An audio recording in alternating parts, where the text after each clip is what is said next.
नमस्कार दोस्तों, मेरी एक और वीडियो में आपका स्वागत है। आज की वीडियो में हम डिस्कस करने वाले हैं ड्राफ्ट एंड प्लीडिंग। तो चलो डिस्कस करते हैं बिना से डिले करे। देखो फ्रेंड्स, ड्राफ्ट वर्ड सबसे पहले हम यूज करते हैं। ड्राफ्ट मतलब ड्राफ्ट क्या होता है? एक डॉक्यूमेंट होता है, ठीक है। अब इसको डिस्कस करते हैं। तो draft is a instrumental document. अब मैंने इसको बोल दिया इंस्ट्रूमेंटल डॉक्यूमेंट क्यों है भाई? इंस्ट्रूमेंटल डॉक्यूमेंट क्या होता है? किसी भी डॉक्यूमेंट को इंस्ट्रूमेंटल डॉक्यूमेंट तब कहा जाता है जब वो किसी तरह की राइट या लाइबिलिटी क्रिएट करता हो। अगर कोई नॉर्मल कागज है उस पर वो कोई राइट और लाइबिलिटी क्रिएट नहीं कर रहा, ठीक है, कोई राइट और लाइबिलिटी क्रिएट नहीं कर रहा, तो वो डॉक्यूमेंट है। और वो इंस्ट्रूमेंटल डॉक्यूमेंट तब है जब वो राइट और लाइबिलिटी क्रिएट कर रहा है। तो इसलिए मैंने बोला कि draft is instrumental document. Draft एक इंस्ट्रूमेंटल डॉक्यूमेंट है through which you confirm court, आप या एनीवन कन्फर्म कोर्ट, वो कन्फर्म करता है कोर्ट को दैट हिज और हर राइट इज वायलेटेड, उसका राइट वायलेट हुआ है या इन्फ्रिंज किया गया है बाय समवन, किसी के द्वारा उसके राइट को इन्फ्रिंज किया गया है, वायलेट किया गया, कोर्ट को बताता है। And what remedy he required, और क्या रेमेडी उसको चाहिए अगेंस्ट द पार्टी, ठीक है। तो इसको बोलते हैं ड्राफ्ट। तो आपको समझ गया, draft is a instrumental document through which you or anyone confirm करते हैं कोर्ट को that your right is violated or infringed by someone and what remedy you require, आपको क्या रेमेडी चाहिए अगेंस्ट द पार्टी के नॉन एज ड्राफ्ट, से draft कहते हैं, ठीक है। अब ये ड्राफ्टिंग जो होती है जिसमें हम मांग रहे हैं कोर्ट से कि हमारे साथ ये हुआ है, आप हमारे साथ ये मतलब हमें न्याय चाहिए और हमें ये कंपनसेशन चाहिए, ठीक है, हमें रेमेडीज चाहिए, ये कैसे मांगते हो? तो ड्राफ्ट दो तरह के हो सकते हैं भैया। सबसे पहले जब आप कोर्ट के पास जाओगे और बताओगे, तो सबसे पहले आप जाओगे तो वकील के पास जाओगे, ठीक है, कि भैया मेरा राइट हो, या फिर अगर आप खुद एडवोकेट हो कोर्ट जा सकते हो। जब आप राइट एडवोकेट के पास गए और एडवोकेट को आपने बोला कि भाई मुझे कंपनसेशन चाहिए, ठीक है, या फिर आपने बोला कि इसको जेल में डालो, जैसे ही कंपनसेशन की बात हुई, डैमेजेस का कंपनसेशन मांगा, तो आपके अंदर जाएगा सिविल प्रोसीजर कोड, मतलब ये सिविल ड्राफ्टिंग में चले जाएगा। और जैसे ही आप बात करोगे कि भैया नहीं मेरे को तो इसको जेल में डलवाना है, इससे मेरा नुकसान किया है, तो ये क्रिमिनल प्रोसीजर CRPC में चले जाएगा, क्रिमिनल प्रोसीजर कोड में चले जाएगा, ठीक है। तो फ्रेंड इसको डिस्कस करते हैं। तो अगर एक आपने बोला कि वकील को बोला कि मेरे को तो कंपनसेशन चाहिए जो उसने मेरा नुकसान किया है, तो इसके लिए सिविल ड्राफ्टिंग में चले जाएगा। अब सिविल ड्राफ्टिंग किस तरह की होती है? इसके अंदर प्लेंट होता है, रिटन स्टेटमेंट होता है, पिटीशन होता है, ETC इसके अंदर सिविल ड्राफ्टिंग के अंदर आती है। फिर से बोलता हूँ, plaint, written statement, petition, ETC। और क्रिमिनल ड्राफ्टिंग के अंदर क्या क्या आता है? बेल एप्लीकेशन आती है, एंटीसिपेटरी बेल होती है, मतलब आप पहले ही बेल ले लेते हैं, आपको लगता है कि आपके खिलाफ कोई केस करेगा। एंटीसिपेटरी बेल का फॉर्मेट क्या होता है? कंप्लेंट और FIR, ETC सिविल आपके क्रिमिनल ड्राफ्टिंग के अंदर आती है। तो ये मैंने आपको बता दी क्रिमिनल ड्राफ्टिंग में क्या केसेस आएंगे, सिविल ड्राफ्टिंग में क्या आएंगे। तो दो तरह की ड्राफ्टिंग बताई, ठीक है। अब भैया ड्राफ्टिंग का रिक्वायरमेंट क्यों है? भाई ड्राफ्टिंग का रिक्वायरमेंट इसलिए है because drafting is a written instrumental document. ये एक रिटन इंस्ट्रूमेंटल डॉक्यूमेंट है, ठीक है। तो रिटन इंस्ट्रूमेंटल डॉक्यूमेंट होने से ये है कि जब अगर आप कोर्ट में जाओ और ओरली बोलो इसने मुझे मारा, इसने मेरे साथ ऐसा किया, ठीक है, फिर 50 दिन बाद फिर जाओ, फिर 2 महीने बाद जाओ, फिर 3 महीने बाद जाओ, क्या कोर्ट को याद रहेगा कि क्या बातचीत हुई थी? तो भाई ओरल चीज जो होती है ना वो डिसक्लैरिटी लाती है, और जो रिटन चीज होती है वो क्लैरिटी लाती है। सो इसीलिए कहा कि ड्राफ्ट जो होता है, जो ड्राफ्टिंग होती है, इसलिए रिक्वायरमेंट है ड्राफ्ट प्लीडिंग्स की जो ड्राफ्टिंग करते हैं, प्लीडिंग्स की ड्राफ्टिंग बोल सकते हैं या ड्राफ्ट बोल सकते हैं। जो प्लीडिंग्स की ड्राफ्टिंग करते हैं वो इसलिए मैंडेटरी है because it's a written statement which give more clarity to the court, जो कि ज्यादा क्लैरिटी देता है कोर्ट को कि क्या हुआ था उससे, ताकि वो एक्शन ले सके। अगर ओरल रहेगा तो क्लैरिटी नहीं आएगी। यही इसकी प्लीडिंग्स की ड्राफ्टिंग की रिक्वायरमेंट है या ड्राफ्टिंग की रिक्वायरमेंट है क्रिमिनल केस और सिविल केस में। भाई जब क्रिमिनल केस के अंदर वाद विवाद हो रहा है, बातें चल रही हैं, तो उसे क्रिमिनल प्लीडिंग बोल दिया। जब सिविल केस में हो रहा है तो उसे सिविल प्लीडिंग बोल दिया। सिविल प्लीडिंग्स क्या होती हैं तो अब डिस्कस करते हैं। अब हम आ गए टॉपिक प्लीडिंग के ऊपर, डिस्कस करेंगे हम प्लीडिंग। उससे पहले मैं आपको एक ड्राफ्ट का एक केस और बताना चाहता हूं। अब कौन सा केस किस में जाता है? मान लो डिफॉर्मेशन का केस है, तो डिफॉर्मेशन के केस में जो आपका क्लाइंट है वो ये भी बोल सकता है कि आप मुझे कंपनसेशन दिला दो, या फिर आप CRPC में भी जा सकते हो। मतलब कुछ केस ऐसे होते हैं जो कि दोनों ही नेचर में होते हैं। आप CRPC का भी रुख कर सकते हो और सिविल का भी रुख कर सकते हो। अगर आप सिविल का रुख करोगे तो सिविल ड्राफ्टिंग चलेगी, अगर क्रिमिनल का करोगे तो क्रिमिनल ड्राफ्टिंग चलेगी। आप ऐसा नहीं कर सकते कि दोनों जगह एक साथ चला दो। अगर नो चाहिए कि यहां भी चलाओ यहां भी चलाओ, एक ही चलेगा, चाहे सिविल ड्राफ्टिंग चला लो या क्रिमिनल ड्राफ्टिंग चला लो, ठीक है। देखो यार, ड्राफ्टिंग समझने के ना कुछ इंपॉर्टेंट पॉइंट्स, मैं प्लीडिंग में घुसूं उससे पहले कुछ इंपॉर्टेंट पॉइंट्स पता होने चाहिए, ठीक है। सिविल ड्राफ्टिंग के अंदर भी, क्रिमिनल ड्राफ्टिंग के अंदर मैं आपको ड्राफ्टिंग का एक एग्जांपल भी मैं समझा दूंगा। अब सबसे पहले अगर मैं बात करूं, अगर कोई सिविल ड्राफ्टिंग है तो वहां पे जो पीड़ित होता है उसको क्या बोलते हैं, अगर प्लेंट सूट है, मतलब प्लेंट में सूट रहेगा तो वहां जो पीड़ित होता है उसे प्लेंटिफ बोला जाता है। क्या बोला जाएगा? प्लेंटिफ बोला जाता है। दूसरा बंदा जो क्या होता है, जो दो नेक्स्ट पर्सन होता है उसको क्या बोला जाता है? डिफेंडर बोला जाता है। प्लेंटिफ, डिफेंडर, एक चीज हो गया। जब प्लेंट दायर कर दी जाती है, प्लेंट क्या होती है? जो प्लेंटिफ जो एप्लीकेशन बना के ड्राफ्ट करके डालता है, प्लेंटिफ जो एप्लीकेशन बना के डालता है उसे प्लेंट बोलते हैं, ठीक है, ये भी प्लेंट हो गया। और फिर जो रिटन स्टेटमेंट करते हैं, रिटन स्टेटमेंट वो स्टेटमेंट होती है जो डिफेंडर बनाता है, मतलब उसका जवाब देता है, ठीक है, तो उसे जवाब। और जो प्लेंटिफ की स्टेटमेंट थी, जो ड्राफ्ट था, जो रिटन स्टेटमेंट मतलब डिफेंडर का ड्राफ्ट था, रिटन स्टेटमेंट, इन दोनों चीज को क्या बोलते हैं? इन दोनों चीज को बोलते हैं प्लीडिंग्स।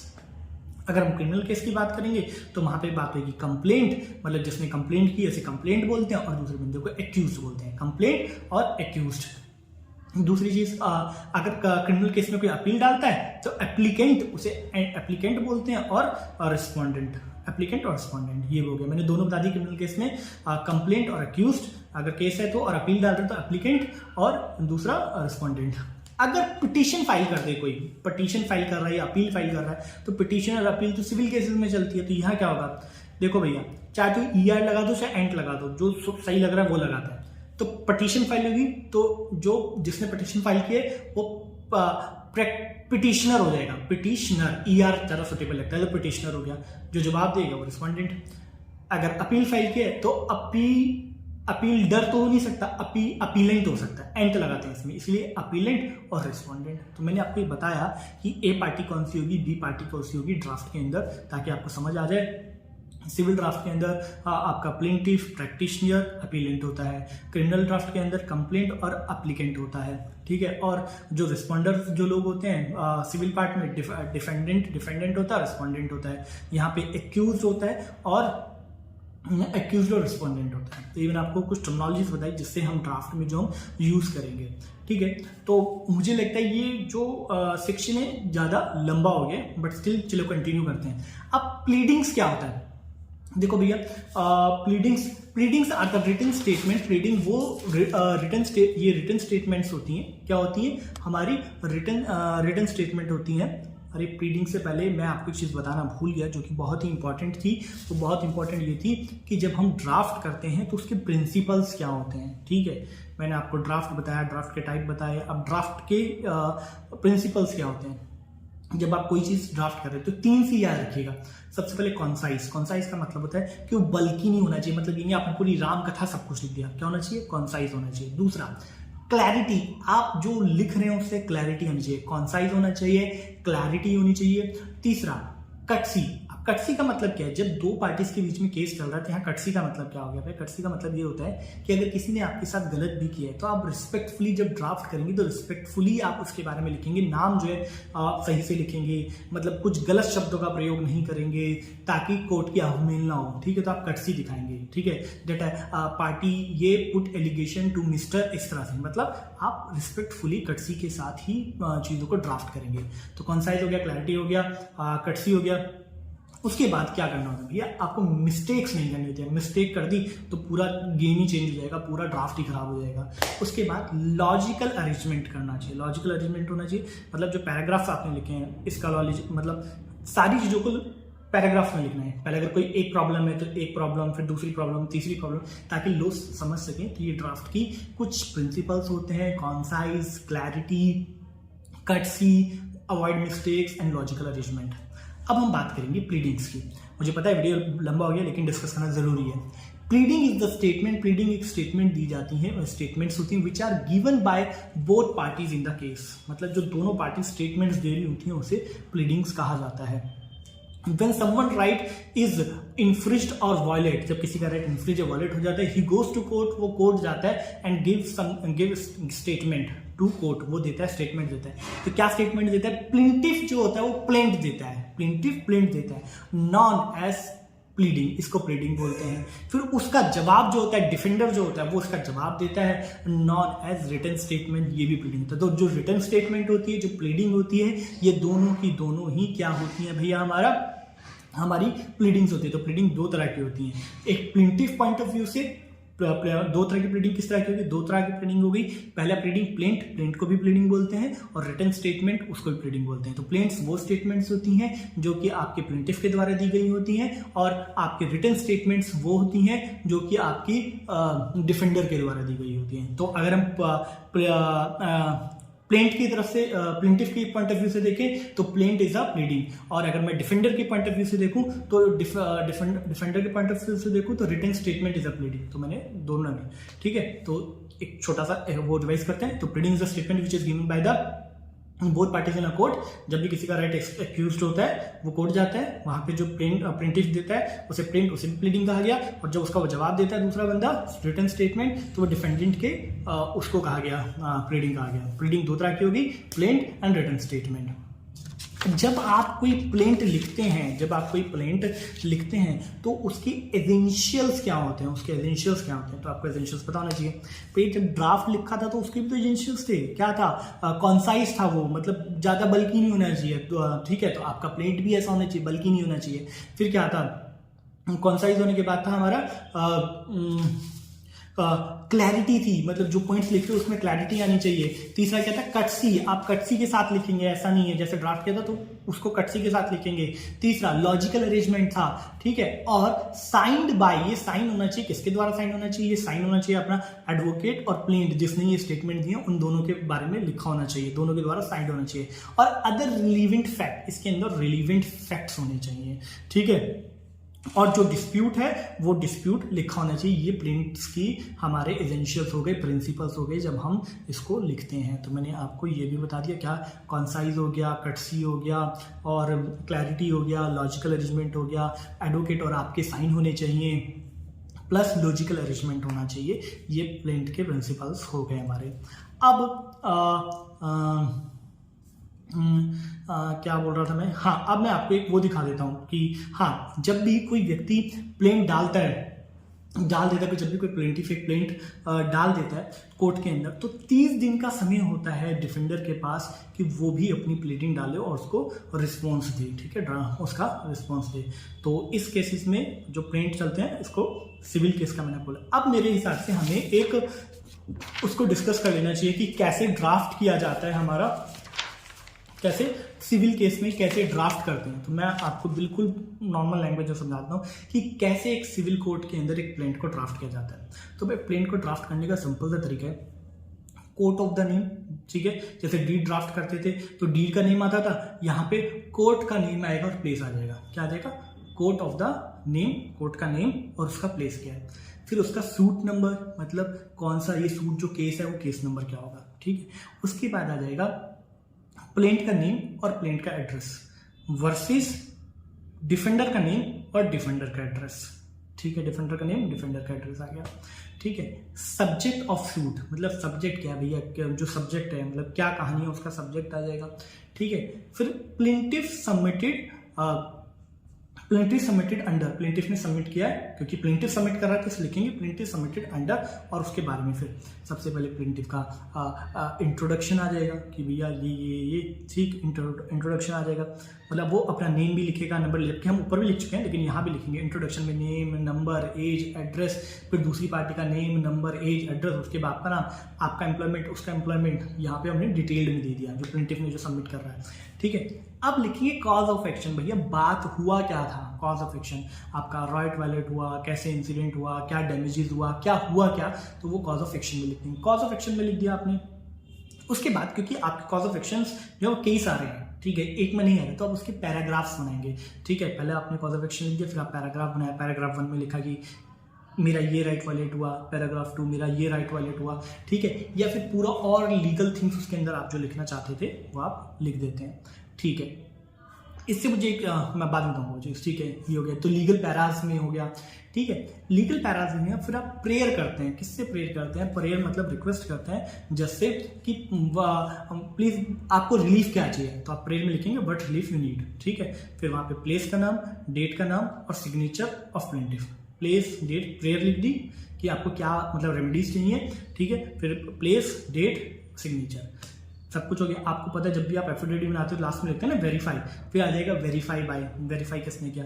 उस वेरीफाई बाय में आप लिखेंगे कि मेरी जानकारी के हिसाब से ये सारे तथ्य सही हैं और कुछ चीज़ें इसमें जो जोड़ी गई है वो मेरे एडवोकेट के कहने पर जोड़ी गई हैं जो कि मुझे सही लगती हैं, जिन्होंने मुझे सजेस्ट करी, ठीक है। और उसके बाद फिर से प्लेस, डेट और सिग्नेचर ऑफ प्रिंटेड, ठीक है। तो भैया सिंपल था। मैंने आपको एक चीज़ पहले ही बताई थी जब मैंने आपको डीड बताया था, जब भी हम कोई चीज़ ड्राफ्ट करते हैं इसका कोई भी स्ट्रक्चर डिफाइंड नहीं है लॉ के अंदर।